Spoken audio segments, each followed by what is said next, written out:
Hi friend, আমি সুকন্যা। কেমন আছো তোমরা? আমি কিন্তু ভালো আছি। আবার একটা নতুন ভিডিও নিয়ে চলে এসেছি। তো আচ্ছা, বলো তো আমাকে কেমন লাগছে? আমি একটু রেডি শেডি হয়ে নিয়েছি, কারণ আজকে যাব এক বান্ধবীর বাড়িতে নিমন্ত্রণ, শীতলা মায়ের পুজো উপলক্ষে। তার আগে যাব ছেলেকে নিয়ে পড়াতে, কারণ ছেলেকে নিয়ে পড়িয়ে তারপরে ওখান থেকে যাব। চলো রেডি হই, বেরিয়ে পড়ি। বেরিয়ে পড়েছি ছেলেকে নিয়ে। তো এখন একটু হাঁটতে হবে। ছেলের আর ভাল লাগছে না, আসলে ঘুমটা বেশিক্ষণ হয়নি। মানে এই দিনটাতে ওদের বেশিক্ষণ ঘুমানো যায় না, কারণ 1 থেকে 1.5 ঘন্টা। কিন্তু ওতে তো আর হয় না, না, কারণ ওরা সেই ভোর 5টায় ওঠে। তো কি করব, পড়া থাকলে, কারণ আমাদের একটু তাড়াতাড়ি বেরোতে হয়, 4:30 থেকে পড়া থাকে, 3টের মধ্যে বেরিয়ে পড়ি। এই যে আমরা দক্ষিণেশ্বরে এসে দাঁড়িয়ে আছি, কারণ এখানে বাস আসবে, বাসে উঠবো, আর 2 বান্ধবী আসবে। তো একসাথেই আমরা যাব। তো ওই জন্য একটু দাঁড়িয়ে আছি। চলে এসেছি আমার এক বান্ধবী, কিন্তু আর এক বান্ধবীর আসতে দেরি হবে, বললো বেরিয়ে যেতে আমাদের। যে বাসটি যাচ্ছে এই বাসটিতেই উঠতে হবে।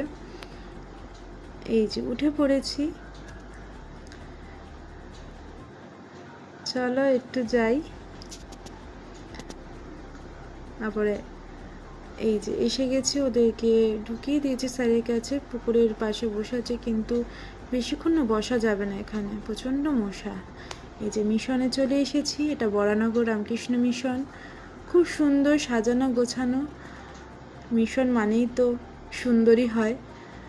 আর অনেক গাছ, ফুলের গাছ, মন্দির, যে শিব ঠাকুর এখানে বিরাজ করছেন। আর এই যে মিশনের মন্দির, এখানে গিয়েই আমরা বসি।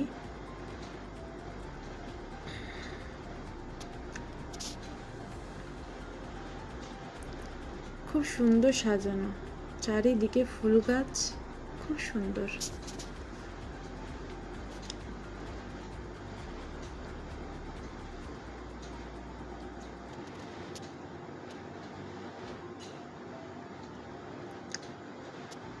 আর শীতকালে তো এত সুন্দর ফুল গাছ দিয়ে সাজায়, অপূর্ব লাগে।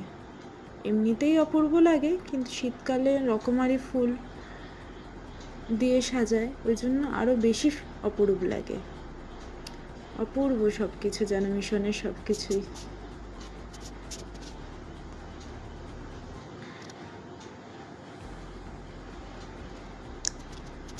মন্দিরের ভেতরে ঢুকে গেলাম, এই বেঞ্চগুলোতে বসবো। এই যে ওখানে মা শারদা, স্বামীজি আর রামকৃষ্ণদেব এখানে বিরাজ করছেন। তো একটু প্রণাম করে নিই। বসে কিছুক্ষণ বসে ছুটি হয়ে গেছে, এগুলোকে নিয়ে এবার বাড়ি ফেরার পালা। কিন্তু আমি তো এখন বাড়ি যাব না, কারণ বান্ধবীর বাড়িতে যাব, নিমন্ত্রণ আছে। তো ছেলে টিকিট কাটছে কুটিঘাটের লঞ্চের।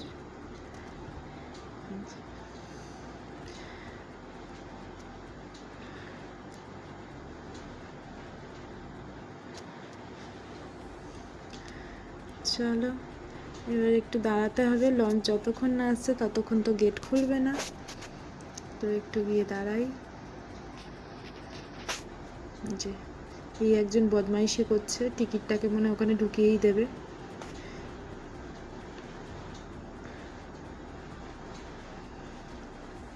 এত সুন্দর লাগছে না, হালকা হালকা হাওয়া দিচ্ছে। গঙ্গার কাছে গেলে তো আরও সুন্দর হাওয়া। এই যে লঞ্চ মনে হয় এসে গেছে, তাই গেটও খুলে দিয়েছে।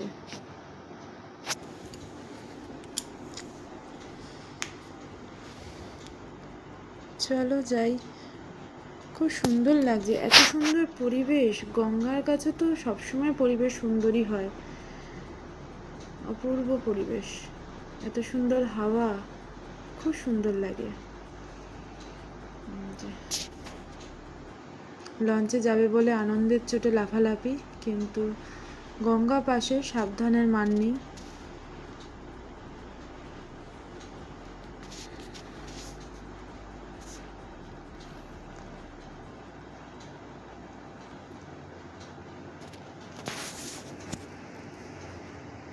যে এসে গেছে আমাদের লঞ্চ, উঠেও পড়েছি। দুষ্টুগুলো একটু বদমাইশি করছে, করবে নাই বা কেন বলুন, সারাক্ষণ পড়া পড়া পড়া, সুযোগ পেলেই একটু আনন্দ লাফালাফি, কিন্তু মারপিটটা না করলেই চলবে। আসলে মারপিটটা তো হয়েই যায় ওদের মধ্যে।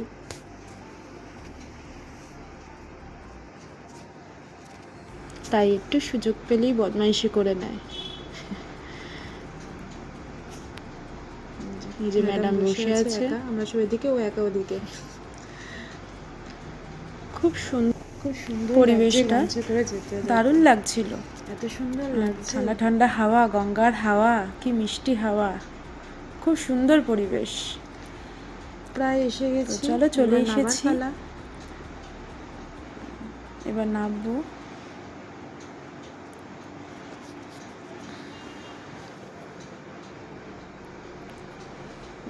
ব্যস্ত হয়ে পড়েছে নাবার জন্যে, আমরা বলছি দাঁড়া দাঁড়া, এই যে নেবে পড়েছি। চলো এবার যাবো বান্ধবীর বাড়িতে। এখন প্রায় 7:05 বাজে, শীতলা মায়ের পুজো হচ্ছে। তো এখান থেকে বেশিক্ষণ নয়, 10 মিনিট মতো হাঁটা। এই যে বেলুর মঠ কুটিঘাট, খুব সুন্দর জায়গাটা। বেলুর মঠ তো এমনিই সুন্দর। চলো যাই এবার ওর বাড়ির দিকে। ওদের বাড়ির রাস্তা, সুন্দর বট গাছের তলায় মন্দির করা আছে, খুব সুন্দর, মা কালী মন্দির আছে, তাই একটু ছবি নিলাম। এই যে মা শীতলা মা, সবাইকে রক্ষা করো মা। পুজো হয়ে গেছে দুপুরবেলা। চলো বন্ধুর বাড়িতে চলে এসেছি। এই যে আমার বান্ধবী, ছেলে বড় ছেলে আসবে, একটু ওদের সাথে গল্প করি, আসলে কাজ করতে আনন্দ করি, আবার চলে যাব কিছুক্ষণ বাদেই। চলো গল্প করে নিই, আবার একটা অন্য ভিডিও নিয়ে আসবো তোমাদের সাথে, আবার দেখা হবে। এখনকার মতো টাটা। আজকের মতো এইটুকু, আবার অন্য একটা ভিডিও নিয়ে আসবো। আজকের মতো টাটা।